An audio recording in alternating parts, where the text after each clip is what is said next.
6 today. If anybody needs a Bible, you can just put your hand in the air, and Kyle's ready to go to pass out a few Bibles. Otherwise, if you would, turn to Mark chapter 6. We'll be picking up in verse 45. So, for the last 2 weeks now, what we've really been looking at is, two powerful things. First, we get to see the growth of the disciples. We saw the disciples early on as followers of Jesus. As they continue just walking with Christ, they move from just followers of Jesus to now disciples of Jesus, or students. They spent that time as students, continue to spend that time as students, as we will. We continue our walk. We will die as students. But they grow from that place of being disciples into apostles, and they are being sent out. So we got to see the growth of disciples, and that's important for us. If we're not growing in the grace and the knowledge of Christ, we're just going to get stagnant. And anybody, especially right now, how many times do they update smartphones? My first cell phone did not look anything like the ones we have now. I can do everything from my TV and my computer and my phone, but computers, lights, anything it is, any kind of tech, if you're not really keeping up with it, you're going to get left in the dust. We're called to grow, to continue growing. Otherwise, we're just going to get stagnant. We're going to kind of get left in the dust a little bit. So we get to see the growth of disciples, and that's very encouraging because we're still in our growing phase. And a lot of us really know it, or we see it in other people. We're not completed works yet. But as Jesus is sending out his disciples in the beginning of chapter 6, we get to see this very powerful lesson for us and for the disciples, is that Jesus is our sufficiency. And that's important, because Jesus showed the disciples in the first few verses of chapter 6 that Jesus is going to be rejected in some areas. Later, that the message of the disciples is going to be rejected in some areas. We see in verses 14, starting in 14 through 29, those passages dealing with John the Baptist, that many will be persecuted for the message. But in verses 7 through 13, we really get to see that the disciples were called to lean on Jesus. Jesus is our sufficiency. And we talked about that last week in verses 30 through 44 in the feeding of the 5,000. Such a powerful section. I know I say it a lot. It's one of my favorite sections. So is this section that we're going to talk about today. Jesus did something the disciples just didn't see coming. He called them to do a work. And they said, well, how are we even going to spend a year's wage to feed all these people? It's just not going to happen.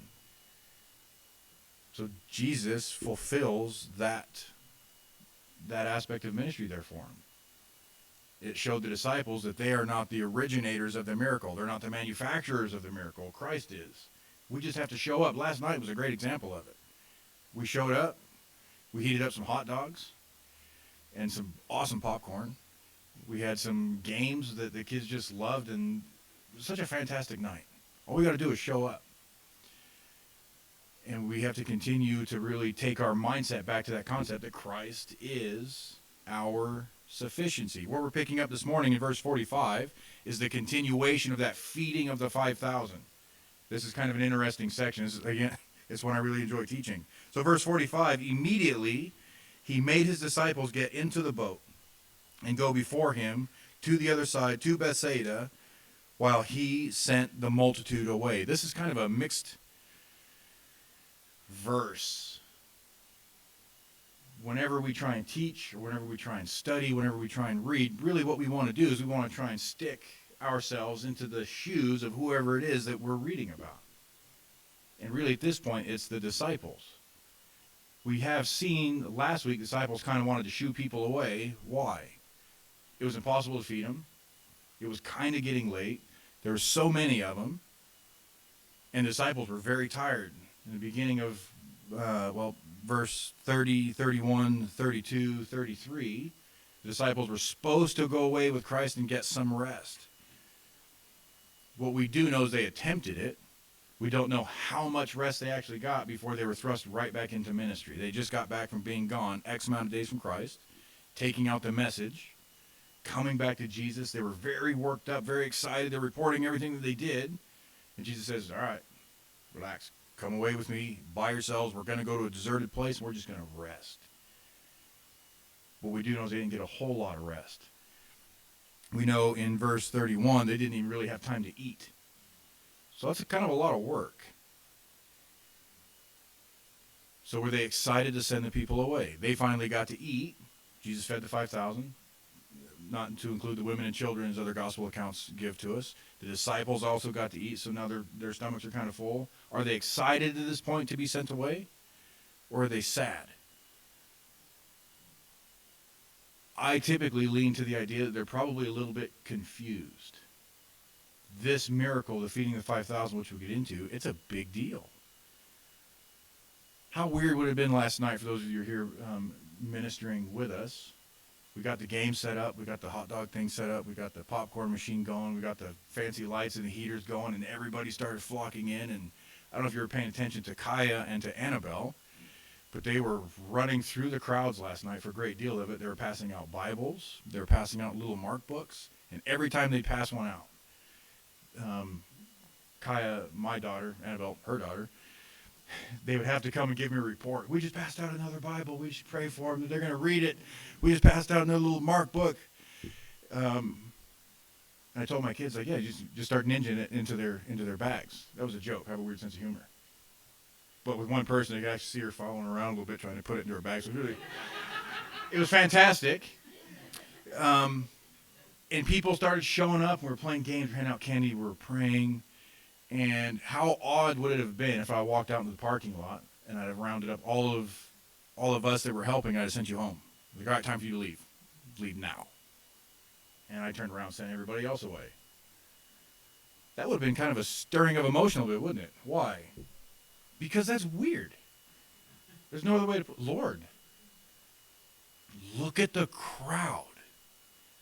It says there was 5,000 men, not including women and children. So how many is that? I have no idea. It's a lot. So we're just going to stick with 5,000-ish for the moment. With 5 loaves and 2 fish, Jesus fed 5,000 people. What would we call that? We would call that success. Lord, nobody does it like you do it. Look at all of this. We're so busy. We got all these baskets. We have leftovers. And Jesus sends the multitude away. A couple of weeks ago, we did talk about the dangers of large crowds.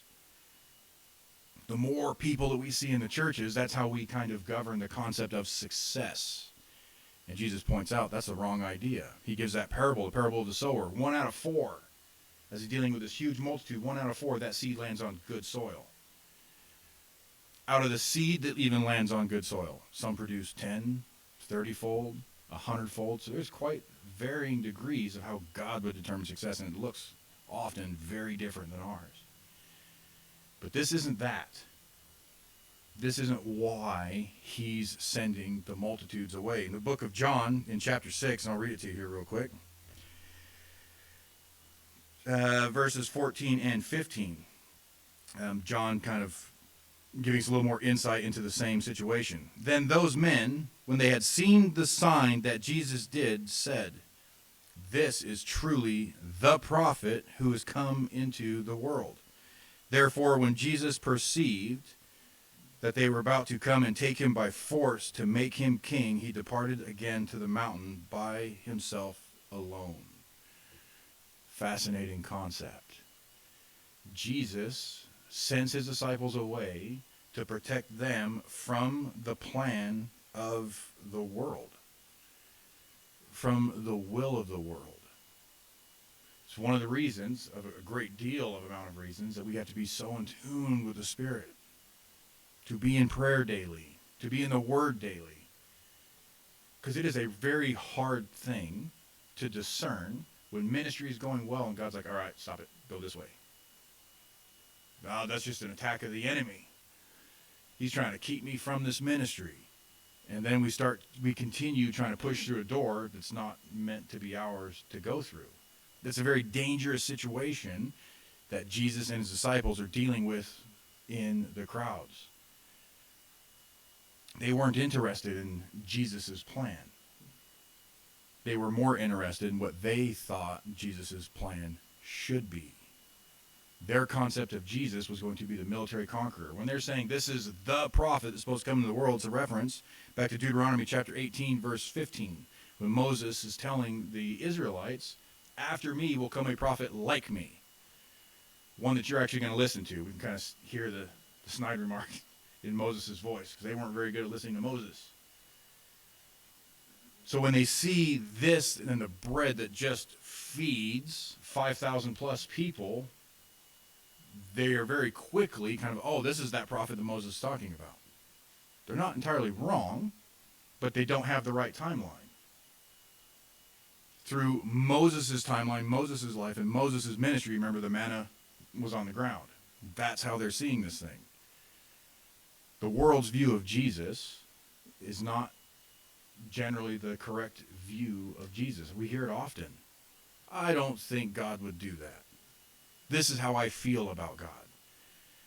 And it's completely contradictory to what is in the Word. Have to go back to that ground source. When we were getting ready to leave Gooding, we didn't really know that we were supposed to be leaving Gooding yet, as we have discussed. We helped plant a church out there. As we were continuing to grow, at the time, Megan and I were running the children's ministry together, and it was really on my heart, we should have an Awanas. Churches grow. Churches have fancy Awana programs. Adults continue to learn. Adults get to serve and help with kids. Kids get to come together, interact with other kids, and get to learn about the Word, and they get to play with us. And Awana's a great program. I love Awanas. I couldn't get it off the ground. It was really weird. It was very frustrating to me. That's a powerful ministry to have. Any church with an awesome focus on a children's ministry, that's a church that's growing. So why don't we have an Awanas? Couldn't get it off the ground. So I was like, all right, well, maybe that one's just not my ministry. And then we had a care facility across the parking lot from the church. I was like, well, I'm going to go start teaching over there. Just to kind of help brush up on the Sunday night teaching. It'll be another way to kind of get the word out. We'll keep teaching. I couldn't do that either. Kept pressing. I ended up turning it over to somebody else, and they were thriving through that ministry. God had a different plan for us. So Jesus, perceiving what it is that the crowd is going to do, the crowd wants to seize him and make him king now. That's not the timeline. They were only looking at Jesus as the lion. Completely missed the concept that Jesus here is the lamb. He came to take away the sins of the world. That's his mission here. And they are trying to rush it. They also see in Jesus that ministry, not just the manna, but also the concept of delivering from bondage. That's kind of why they were a little bit twisted up in the mentality with it. What did Moses do? He delivered the Israelites from bondage. So when they look at Jesus' ministry, they weren't really planning on him delivering them from the bondage of sin, but from the yoke of the Romans. So they wanted to seize him up right then and there and make him king. And when he had sent them away, he departed to the mountain to pray. He leaves to get solitude with God. How incredible is that? Do we seize opportunity like that? Do we choose to get away in solitude with God? How important is it really? Jesus did it. That should be enough. Jesus did it. Equally fascinating, why is Jesus doing it? He's had quite the day of ministry. And it's important to really note that Jesus, here in this section, really beat out all the patriarchs. Abraham, Isaac, Jacob, who we're still working through in our Genesis study on Friday nights, David, Moses. Of all the interesting things we've seen in the patriarchs' lives, what do they all have in common? All of them tried to sidestep or speed up or help God fulfill his plan in the wrong way, kind of jumping through the timing, didn't they? Abraham and Sarah, they were promised they were going to have a kid, the promise and the lineage and the land, all of those things, the inheritance was going to go through the offspring of Abraham. But time passed. So what did Sarah say? Oh, God's taking too long. He said that you were going to have a son. Not so much me, but definitely you. Here's Hagar. And we saw the thorn in the side there. With Isaac, didn't care for God's choice that the promise would go through Jacob instead of Esau. So not only did Isaac try and speed up that plan, but he tried to pass that through Esau. Jacob, we're still studying through. We've seen a lot of those kind of sidesteppings. Moses, in the first 40 years of his life, it was revealed to him that he was going to be the one to deliver the Israelites out of Egypt. So what did he do? He saw an Egyptian taskmaster whipping an Israelite, so he struck down and he killed the taskmaster. It says he looked left, he looked right, he looked behind him, he looked forward. He's like, oh, nobody's watching. Nobody's going to see me strike this dude down. Kills the Egyptian, buries the guy in sand. Moses forgot to look up. Wasn't entirely focused on God's timeline. He spent the next 40 years as a shepherd before he comes back delivering the Israelites of the last 40 years. Here, Jesus, it would look like he had a shortcut. 5,000 plus people. That's a great start to an army. They already want to make him king. That's a great start to the throne. But he does not do that. So we have all of these things and this very hard day. And what I really love about it, and Guza kind of points this out, that the hard day drove Jesus to prayer and not away from it. If only that would be the working in our lives. The hard day drives us to what? Just going to have a nightcap, watch TV, eat whatever it is, and then eventually towards the end of the day we'll make it to prayer, or we'll make it to the Word. That hard day drove Jesus into prayer. Our hard days should drive us to our place of complete sufficiency. Verse 47, now when the evening came, the boat was in the middle of the sea, and he was alone on land. This is going to start kind of our timeline. This is a lot. They had roughly a 7-mile boat ride. Halfway, 7-8 miles, halfway would take you about 3.5, 4 miles. These guys have been rowing for a minute. Verse 48, then he saw them straining at rowing, for the wind was against them. Now about the 4th watch of the night he came to them, walking on the sea, and would have passed them by. So this is taking place at the 4th watch. The Romans broke down the night watch into 4 groups. So the first watch, and we've kind of seen it in movies or whatever else, okay, you got first watch, you got second watch. That doesn't necessarily mean, well, you're first up, you're second up. But the Romans, how they broke down the night, the first watch was from 6 p.m. to 9 p.m. Second watch was from 9 p.m. to midnight.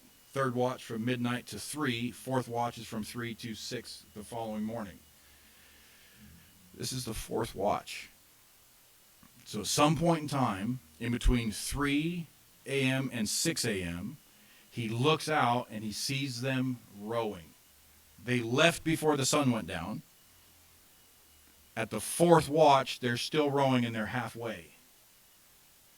That's a bummer.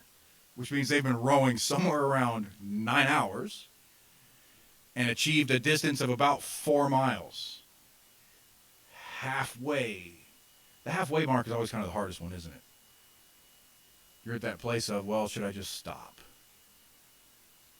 For them rowing, what's interesting is even him watching them after 9 hours of rowing, they are still putting everything they have. They're not quitting. They're still rowing, and they're still straining against the wind. They were absolutely going to try and do what Jesus asked them to do. What I love about this passage in the beginning of it, he saw them straining at rowing. 4th watch. 4th watch. It's dark. I really don't like how a lot of commentators interpret this verse. They like to point out, well, maybe he was at the Golan Heights, so he had kind of the high ground advantage. It was probably a full moon. So in that full moon with the high ground advantage, he can see 4 miles at his people rowing. Is that true? Maybe. In a full moon in the desert, you can see pretty far. You can certainly see maybe there's a boat on the water, but I kind of doubt it. In the daytime, where I fish, I can't see 3 miles. I try to. Because when it's warm, at strike, you want to try and find where all the boats are. Because they all start kind of clamming up together. That's where the best perch fishing is. So you want to go where they're at. You can't see that far. Even if he could. He could certainly see the boat out there on the water. The passage gives us more insight than that. He could see them straining. What a powerful concept. When we are straining, those are the times, realistically, those are the times that we think that God can't see us at all. In the good times, it's super simple. Last night, again, is a great example. Everything that's happened with this small body in the last 2 years is a great example. The Lord sees us and what's going on. Look how much he's blessed us, and his hands and his spirit is in it. But when things are really hard, that's the very first instance that we kind of turn around is, Lord, can you even see what's going on down here? 4 miles away, in the middle of the night, he can see the straining of the disciples trying to fulfill the mission that Jesus gave them to do. So it is a very powerful concept. Now let's focus on the disciples. This is a hard place, and this is a hard lesson for us to learn sometimes. If God calls us to do something, what does that mean? It's going to be easy. It's going to be fast. It's going to be organized. It's going to be neat. It's going to be clean. It's going to be simple. It's going to be just the bestest thing ever. There's no possible way that things can go wrong. We get to talk about storms. They're straining. This is a bad day. I'm very thankful I don't have to row my boat. I have a pretty rickety motor on there, but I don't have to row, generally. We have had to row a couple times. Remember that when you go boating with me. It's important to understand where the disciples are right now. To the very most literal, they are inside God's perfect will right here. Have you ever thought about that? What did Jesus tell them to do? Get in the boat, row to the other side. What did the disciples do? They got in the boat. They're rowing to the other side. They are quite literally doing the thing that Jesus asked them to do. They're fulfilling it to the letter. They're having a very hard time with it because of the wind. But the wind is stopping them from completely fulfilling it, even though they are inside of God's perfect will to fulfill this thing that he has asked them to do. So it begs the question and the observation. First, why the storm? Second, there's a storm. That's an easy one. The second one's the easiest one. That there is a storm. When God is asking you to do something, you have to expect opposition. As we begin our service to God or our walk with Christ, our time in the ministry, at some point, just like we saw in Revelation chapter 2, the letters to the 7 churches, they have lost their first love. They're fulfilling these things really out of sheer obligation and duty. It's no longer about the relationship. Now it's just about the work. And we'll come back to that aspect. One of my favorites is, why the storm? Storms are great things for Christians. We don't like them.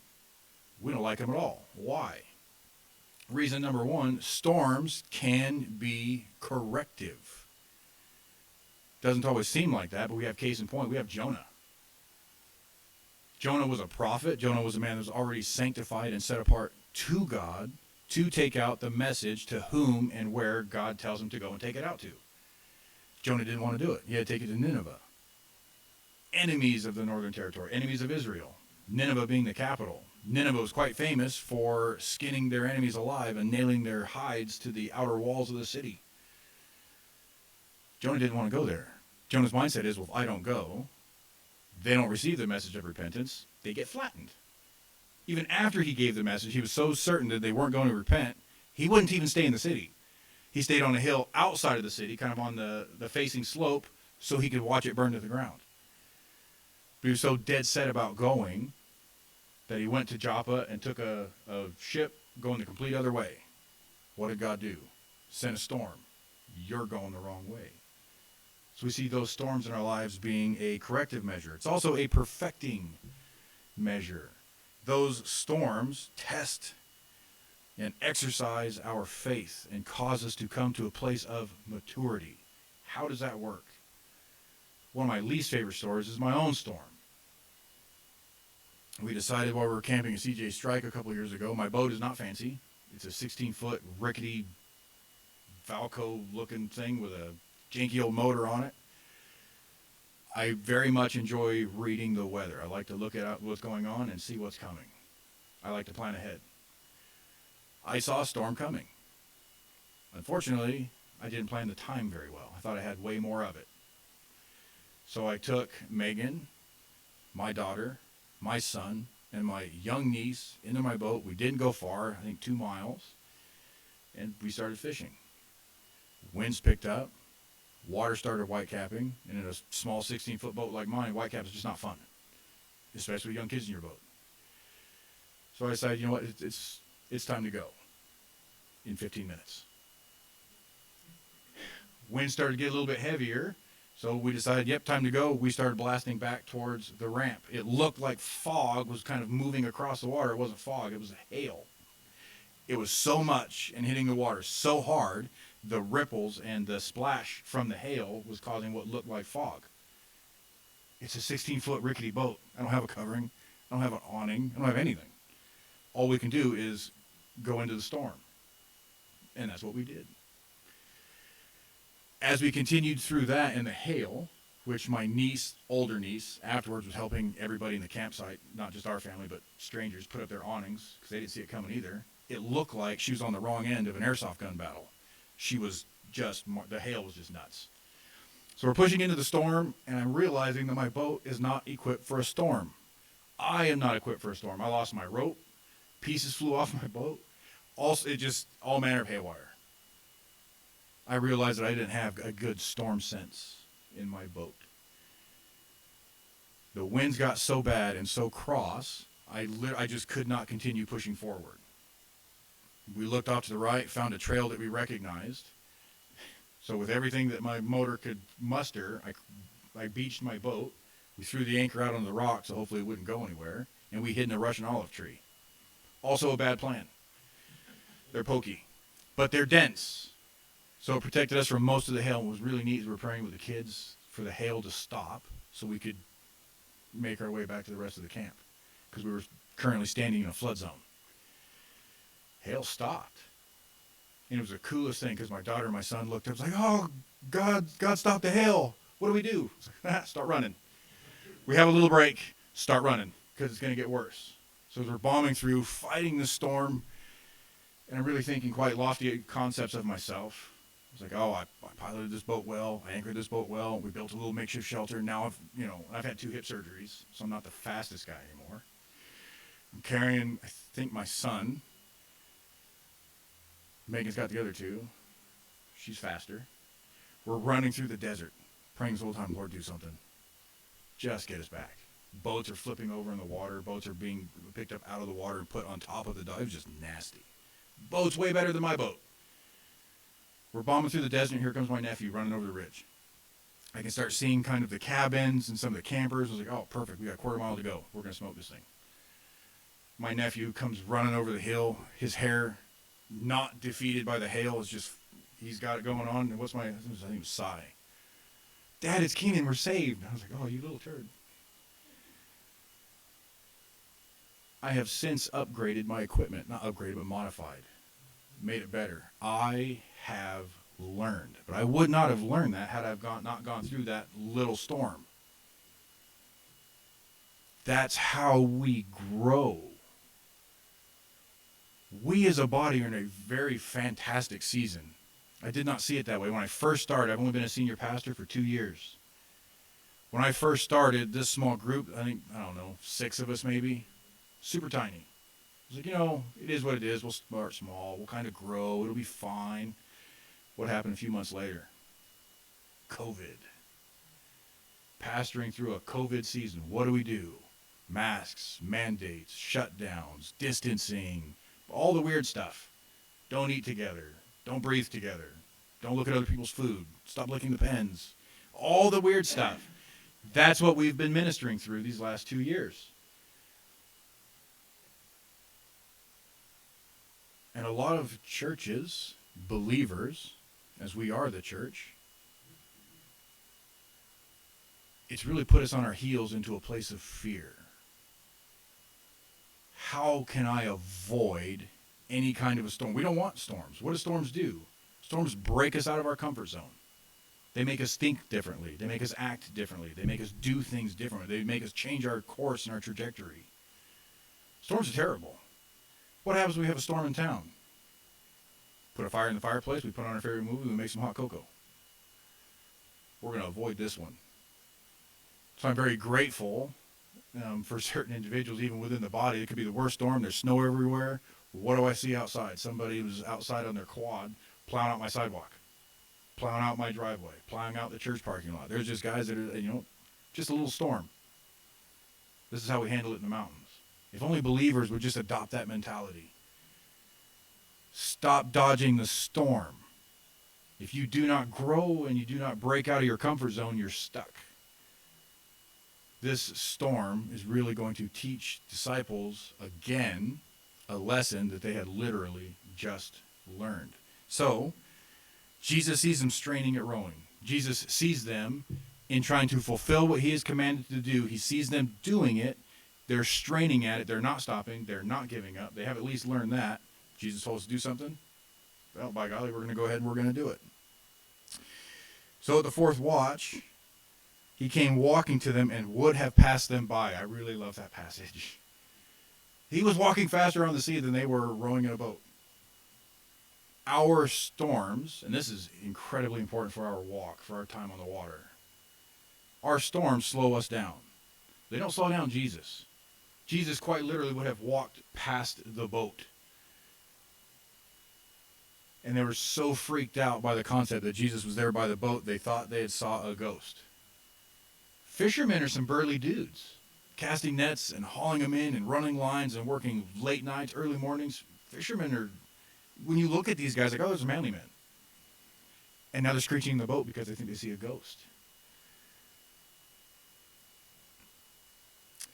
They all saw him and were troubled, but immediately he talked with them and said to them, be of good cheer. That word in the Greek is tharseo. Be of good courage. It is I. Do not be afraid. How amazing. But it is a concept. Sometimes the work of God is just a scary thing. What's interesting, if we are abiding in Christ, we do not have to be afraid. And we see it again, do not be afraid. Have good courage, have good cheer. Don't be afraid. Because we don't need to be. We're reminded often of it because that's our first inclination. Why does Jesus or an angel or God or whoever it is that's addressing the whoever, don't be afraid? Because that's what we do first. Fear cripples the mind, and fear cripples faith. So we see Jesus kind of bringing him back to a place of essentially just a strong foundation. We're going to move at this point into Matthew, but I don't remember where. Verse 14 at 27. How do we know where this book was written from? The book of Mark is often called the Gospel of Peter. Mark being that understudy of Peter. You start to see certain things that are in the text and certain things that are not in the text. This is one of them. This is that very famous circumstance when Peter decides that he is also going to leave the boat. Immediately Jesus spoke to them, verse 27, saying, be of good cheer. It is I. Do not be afraid. And Peter answered him and said, Lord, if it is you, command me to come to you on the water. So he said, come. And when Peter had come down out of the boat, he walked on the water to go to Jesus. He actually walked on the water. This is a huge thing. Two guys in all of the history of forever, two guys are walking on the water. I really like Peter's verbiage. Peter's question or request is in direct response to what Jesus just said. Do not be afraid, but be of good cheer. Be of good courage. Do you see the impact of that? When we are stuck in a storm, especially a dangerous storm, 9 hours roughly of rowing and making it 4 miles, that's a drag. And it's really, at this point, impossible for them to kind of make it to the other side. Jesus says, do not be afraid, but have good courage. What's our response to that? Lord, help me to learn my lesson, just send the storm away. I've said that prayer many times, in practical ways and impractical ways. I don't want it. one of the popular things to do in the military, which is not overly good for you, is forced marches, hiking. You grab all your stuff, you put it on your back, and you walk upwards of, and the smallest one is 3 miles, or 5K, and they'll hike upwards of 20 plus miles during a McCree. That's bad. I don't like hiking. What does it do? The biggest thing is it readies you mentally. If you can mentally defeat that hike, you're fine. Physically, you will get there. I still don't like it. So I remember one morning we're supposed to do a 15-mile hike. I prayed a lot. I don't want it. I do not want it. I don't care about the chance to grow. Mentally, I don't care about the chance to grow. Physically, I just don't want to hike. We started hiking. We left the lot, and we hung a right, which is weird because we needed to go a different direction. We hung another right. Then we hung another right, and everybody's complaining. This guy's walking us in a circle. On the concrete, that's a very bad thing. Another right turn, then another right turn, right back into the parking lot. And the battalion commander looked at us and said, you know what's better than a 15-mile hike on a Friday? No hike on a Friday. Go home. You're off. Like, oh, Lord, thank you. We're very thankful that trial was removed from us. Be strong. Be of good cheer. Be of good courage. Do not be afraid. Lord, just let that whole thing pass from me. That's fear. Lord, hurry up and get in the boats, because once you're in the boat, I've seen this happen before. As soon as you're in our boat with us, the storm's going to stop and just, we're going to be on the other side. That's not what Peter does. Be of good courage. Don't be afraid. What does Peter do? Lord, if it is you, let me come out on the water with you. He asked for something even harder and more impossible than the situation he was already in. That's incredible. It's like, oh, there's no knocking Peter down now. He's walking on the water. If you can walk on the water, what can't you do? So he starts to walk towards Jesus. Even more importantly, in the end of verse 29, before we continue, you see he walked on the water to go to Jesus. They're going this way. Jesus is behind them, coming this way. Where they need to go is still that way. What does Peter do? Lord, if it's you, call me out on the water. Jesus is walking faster than the boat. If I can walk on the water, I'm just going to walk there. That's not what he does, is it?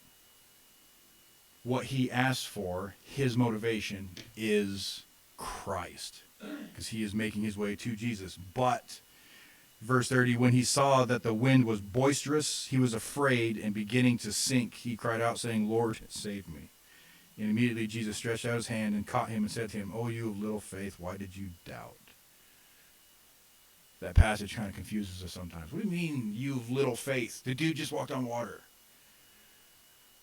That takes great faith to be called out of the boat. It takes strong faith to keep your eyes focused on Jesus. While he was looking at Jesus, he was fine. Tempestuous winds create big waves, especially on a lake this size. He looked at something that would have seemed to stand taller than Christ, and it scared him. He took his eyes off Jesus, put his eyes on his problems, and he started to sink. Two important lessons there. First, don't take your eyes off Jesus. Ever. Two, when you start to sink, and I really like that concept. When I first started riding a motorcycle, my buddy told me, he's like, there's two types of people that ride a motorcycle. There's those that have crashed and those who are about to. And I did. In our walk, we're going to sink sometimes. Peter didn't hang on to his pride and drown with it. We do. Lord, I'm doing this because you called me to. Oh, I'm sinking. Lord, I'm failing. But I'm not going to reach out to God for it because of what? Shame. That's a fleshly thing, and that's an enemy thing. A very fantastic tactic of the enemy. Even while he was sinking, he recognized he was sinking. I don't know how you wouldn't. He refocused his eyes on Christ and went back to Christ as his sufficiency. And Christ pulls him out of the water, and they go into the boat. So back to Mark chapter 6. At this point, we're in verse 51. So then he went up into the boat to them, and the wind ceased, and they were greatly amazed in themselves beyond measure, and they marveled. Not necessarily because they didn't know who Christ is, Because if you finish that rendering in the book of Matthew, they worship Jesus for being the Son of God. But they're still kind of dumbfounded by the entire concept. Why? Verse 52, for they had not understood about the loaves because their heart was hardened. The leftover fragments, some of it was in the boat. They just learned this lesson on the shore. That's a good thing, because they learned the lesson. The bad thing is they left that lesson on the shore. Christ is our sufficiency. He has called us to do it. Jesus says, let us cross over to the other side. Not, I'm going to let you try to cross over the other side, and then you're going to sink. Christ shows up to help them fulfill the very thing that he's asked them to do. They forgot, in the midst of a storm, that Christ is truly our sufficiency. They forgot that lesson. That's important for us for two reasons. First, the lesson that you learn here. Don't leave it here on the shore. Don't leave it here in the seats. Put it in your pocket, take it with you. Two, it's easy to forget a whole bunch of stuff in a storm. Once we're in the storm, we're worried about how to protect ourselves, how to protect others. How do I try and deal with that storm? The last thing that really crosses our mind is afterwards. Lord, thank you for getting me through that storm. Instead of seeking him during the storm. I full well believe that that is why David and Daniel prayed 3 times a day. Morning, noon, and night. Prayer before the battle, prayer during the battle, and prayer and praise and thanksgiving after the battle. So they're reminded of this lesson on the shore. They make it to the other side. It's important to really, especially at this point, to put yourselves in the shoes of the disciples. They're hungry. They're tired. They're worn out. They're beat up. They're still moving forward. Verse 53 through 56 is going to teach them a whole nother lesson. We've learned it before. Be ready in season and out of season. Here, Jesus is really showing them, you know what? Be ready for the buzz. Because you don't know what's going to happen when you do cross the other side. When they had crossed over, they came to the land of Gennesaret and anchored there. And when they came out of the boat, immediately the people recognized him. How did they recognize him? Some of us have been through a storm. Some of us have been through a bad night. What do you look like when you wake up in the morning? So pretty. You look like you come out of a cage fight. Your hair's all messed up. One eye's a little bit swollen. You still got to blow your nose. Some of us haven't had our hot tea or our coffee in the morning, so our throat's still a little bit stuffy, and we just sound something horrible and probably just look even prettier. How do people recognize you in the storm? You ever thought about that? Even after these guys had a very rough night. 9 hours of rowing, thought they saw a ghost. Peter's having a rough time. You can just imagine, we have friends. We're friends. Some of us are great friends. Or some of you are like me, and you're not a good one. Peter gets out of the boat. What's everybody else doing? They didn't. Oh, look at Peter. That is incredible. Peter's a big guy. There's no way that he's floating like that. Oh, go Peter. And he starts sinking. What are fishermen friends probably doing? Way to go, dummy. How's all that going for you? The whole rest of the boat ride. How's your shorts? You've got squishy shoes. So Peter's not having a good night. Disciples aren't having a good night. Jesus probably looks fine. Everybody gets out of the boat. They immediately recognize who they are, and they start grabbing up everybody they can to bring them to Christ. How you respond in the storm, which is why we need more storms. On my mission trip to Africa, I found out that the African churches were praying for our persecution. The first words out of my mouth were, that's a good idea. That's what we need. It's, why would you do that? That's not what we need. We need helmets, maybe some pillows. We need a more comfortable environment to kind of shield us from all this nonsense. That's not a way to grow. The more storms and the nonsense and the persecution that you walk through brings you to start walking like someone like Joseph or Daniel. Nowhere in the text does it show they were ever pushed off their path. We don't see them faltering. They had some pretty ferocious storms. They recognized that these guys, after they come out of the storm, what do? Oh, they need tea and crumpets. There's work to do. So they start bringing everybody. They need to be ready for the buzz. Immediately they recognized him. They ran through the whole surrounding region and began to carry about on beds those who were sick to wherever they heard he was. Wherever he entered, in the villages, cities, or the country, they laid the sick in the marketplaces and begged him that they might just touch the hem of his garment. And as many as touched him were made well. That is quite the picture. When I read and I study this section, it reminds me of when we were training or watching guys train for things like a Tough Mudder. Something that's 10 plus miles long, riddled with obstacles, running, carrying things, moving things, all sorts of it. It's a race designed to flatten you. I did a small one, I think it was 9 miles long. It was very ghetto and low budget for the military. But the obstacles did what they were supposed to do. They wanted a high attrition rate. They wanted to make you fail. I realized real quick that I was not in good enough shape for the next one.